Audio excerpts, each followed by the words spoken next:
Hello friends, very good morning. आज हम कुछ नया टॉपिक लेके आए हैं आपके लिए केवाईसी में। फ्रेंड्स, हमने कोशिश की है कि सारे ही कम्पिटिटिव एग्ज़ाम्स, जैसे कि आप एसएससी सीजीएल वगैरह देने जाते हैं या फिर बैंक का एग्ज़ाम देते हैं, यूपीएससी एग्ज़ाम देते हैं, तो इस तरह के बहुत सारे कम्पिटिटिव एग्ज़ाम्स होते हैं, आरआईएमसी का देते हैं ये सब। तो हमने ये कोशिश करी है कि आपको फ्री में पीडीएफ नोट्स प्रोवाइड करे जाएं, लेकिन आपको भी कुछ मेहनत करनी पड़ेगी। आपको क्या करना पड़ेगा कि ये जो नंबर आपको स्क्रीन पे अभी दिख रहे हैं, व्हाट्सअप नंबर है ये, और ये जो मेल आईडी है, इस पे आपने मेल ड्रॉप करनी है जिस चीज़ की आपको पीडीएफ नोट्स चाहिए। हम लोग कोशिश करते हैं कि आपको कंपाइल करके रोज़ क्विजेज़ और फ्री नोट्स प्रोवाइड करें। फ्रेंड्स, जो इंटरनेट पे मटेरियल पड़ा होता है, कई बार उसमें क्वेश्चंस रॉन्ग भी होते हैं, तो हम लोग कोशिश करते हैं उसको करेक्ट करके और आपको प्रोवाइड करने की। तो आप लोगों से एक रिक्वेस्ट है कि काइंडली क्या करेंगे, आप इस नंबर को और मेल आईडी को शेयर कर देंगे, सो दैट आपके जैसे और भी फ्रेंड्स हैं उनको फ़ायदा हो सके। तो फ्रेंड्स, आज हम जो टॉपिक पढ़ने वाले हैं वो है केवाईसी में हमारा टॉपिक FIUIND। होप आपको शायद पूरा प्रॉपर दिख रहा होगा।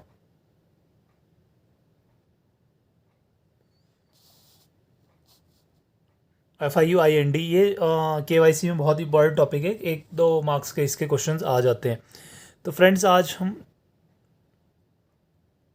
इस टॉपिक को पूरा डिस्कस करेंगे।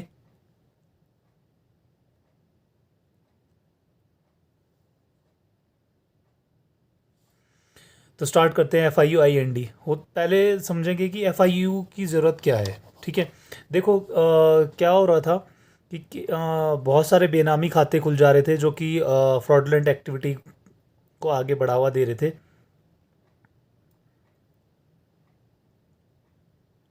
Fraudulent activity in the sense कि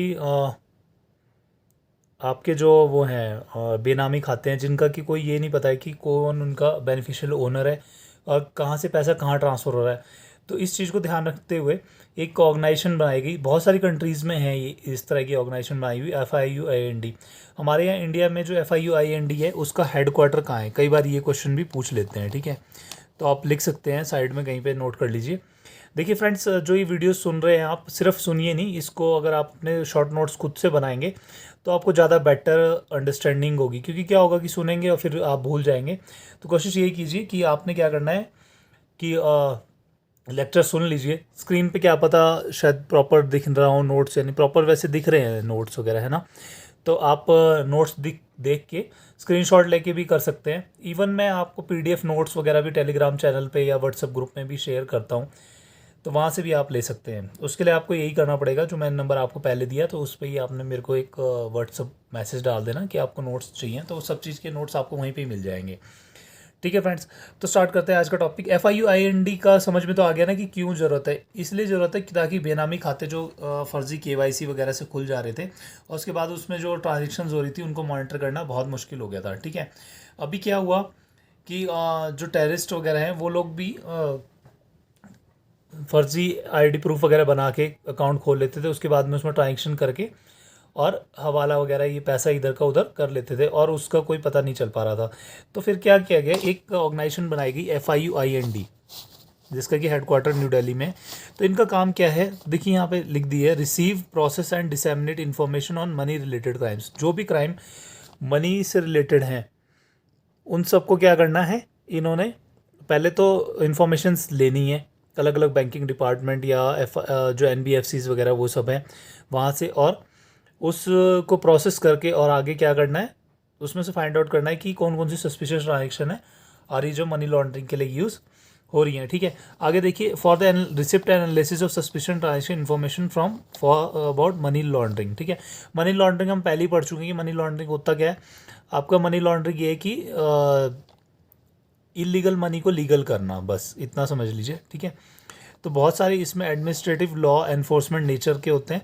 तो FIU जो है कॉपरेट करता है इंटरनेशनल बॉडी किसके साथ में, FATF और एगमॉन्ट ग्रुप, इनके साथ में ये जो है टाई अप करके हवाला का पैसा या फिर इधर उधर जो भी सस्पिशियस नेचर के ट्रांजेक्शन होते हैं उसको मॉनिटर करता है। ठीक है, नेक्स्ट देखिए, financial intelligence unit of India, FIUIND। तो ये सेटअप करी थी गवर्नमेंट ने किस ईयर में, 2004 में, as the central national agency responsible for, मतलब इनका काम क्या रहेगा, receiving, processing, analysing, disseminating information relating to suspected financial transactions. ठीक है, मैंने पहले ही बता दिया आपका कि ये सस्पिशियस ट्रांजेक्शन्स जितनी भी होती है उनको क्या करेंगे, उनका डाटा लेके एनालाइज करेंगे, प्रोसेस करेंगे और फिर फाइंड आउट करेंगे कि ऐसा क्यों हो रहा है, कैसे और इसको किस तरह से कर्ब किया जाए। ठीक है, FIUIND is an independent body reporting directly to the Economic intelligence council EIC headed by the finance minister. मतलब ये जो FIUIND है, इसको अगर कुछ सस्पिशियस वगैरह ही रहता है तो डायरेक्ट रिपोर्टिंग किसको करती है, EIC को करती है, जो कि हेड करता है फाइनेंस मिनिस्टर। ठीक है, फंक्शन ऑफ FIUIND क्या होता है, रिसीव करना कैश या सस्पिशियस ट्रांजेक्शन रिपोर्ट्स को। देखो अब काम क्या है, फंक्शनिंग पे आ जाइए कि FIUIND क्या क्या फंक्शन करता है। तो ये क्या करता है, सस्पिशियस ट्रांजेक्शन रिपोर्ट्स होती है उनको एनालाइज करेगा, उनको डिसेमिनेट करेगा और वैल्यू और इंटेलिजेंस या फिर एनफोर्समेंट एजेंसीज को इसके बारे में बताएगा। ठीक है, अब यहाँ हम थोड़ा सा डिटेल में पढ़ेंगे कि फंक्शंस क्या क्या होते हैं। कई बार ना फंक्शंस के ऊपर भी मल्टीपल चॉइस क्वेश्चन आ जाता है हमारा। ठीक है, 1 मार्क्स का क्वेश्चन आएगा तो आप देख सकते हैं। इसमें बेसिकली अभी तक जो क्वेश्चन पूछा गया है यही पूछा गया है। एक तो हेडक्वार्टर, वो नोट कर लीजिए, न्यू दिल्ली, और दूसरा इसके फंक्शंस क्या क्या है। तो पहला क्या है कि कलेक्शन ऑफ इन्फॉर्मेशन। तो ये क्या करेगा, जो हम CTR कैश ट्रांजेक्शन रिपोर्ट, देखो फ्रेंड्स CTR में कई बार ये क्वेश्चन भी आया है कि CTR कितने अमाउंट की भरी जाती है। तो 10 लाख से ऊपर की जो है अगर ट्रांजेक्शन करते हैं आप कैश में तो उसकी एक CTR रिपोर्ट बना के भेजी जाती है। उसमें बेसिकली लिखा होता है कि रीज़न क्या है इतना बड़ा कैश अमाउंट में ट्रांजेक्शन करने का। ठीक है, नोटबंदी के बाद में तो कैश की ट्रांजेक्शन कम हो गई है। ठीक है, CBWTR cross border wire transfer. Wire transfer होता है बेसिकली जैसे हम नेफ्ट या RTGS इंडिया के अंदर ही करते हैं, तो अगर हम बाहर पैसा भेजना होता है तो वो वायर ट्रांसफ़र कहलाता है।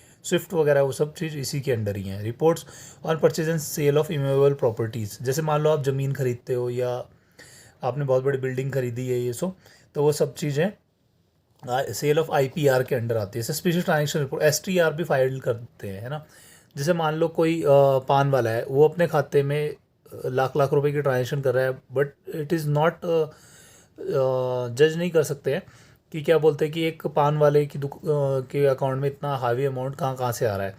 तो इसलिए वो एक सस्पिशियस हो सकता है उसमें, और हो सकता है कि मान लो उसने अपना मकान बेचा हो या घर बेचा हो, वहाँ से वो पैसा आ रहा हो, लेकिन एक सस्पिशियस राइज हो जाता है। तो उसकी हम क्या करते हैं, STR रिपोर्ट बना के भेजते हैं, फिर आगे उसकी फर्दर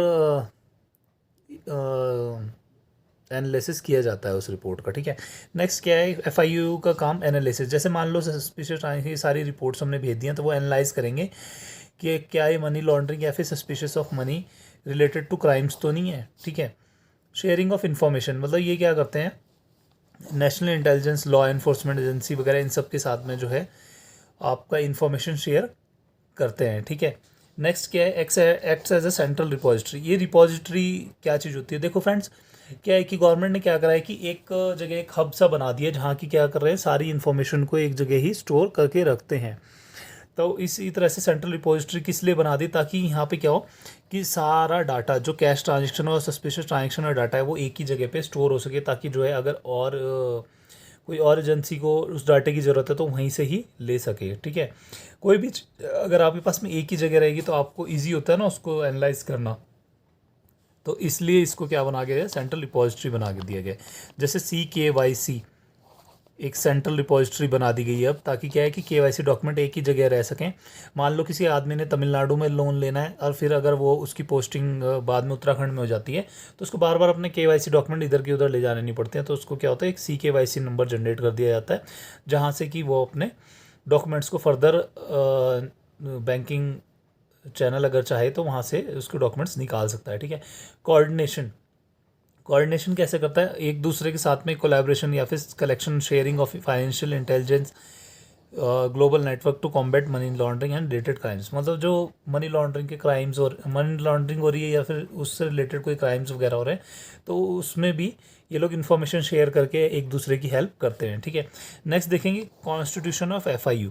तो इसमें क्या होता है, कौन कौन सी है, it is a multi disciplinary body with a sanction strength of 74 members. मतलब कि FIUIND में कितने मेंबर्स होते हैं, 74 मेंबर्स होते हैं। ठीक है, वो बहुत सारे गवर्नमेंट डिपार्टमेंट से आते हैं, कहाँ कहाँ से, CBDT से, CBEC से, RBI से, SEBI से और legal affairs and intelligence agencies से। ठीक है, तो ये वहाँ से 74 आदमी चुन के FIUIND में आते हैं और फिर वो फर्दर जो मनी लॉन्ड्रिंग वगैरह या फिर कोई और सस्पिशियस रिपोर्ट वगैरह जो इनकी फंक्शनिंग है उसको करते हैं। फ्रेंड्स, ये तो हमने इसको थोड़ा सा मोटा मोटा पढ़ा है, लेकिन अब आगे हम क्या करते हैं, इसको फर्दर इलेबोरेट करके नेक्स्ट लेक्चर में पढ़ेंगे। Thank you friends, have a nice day, bye.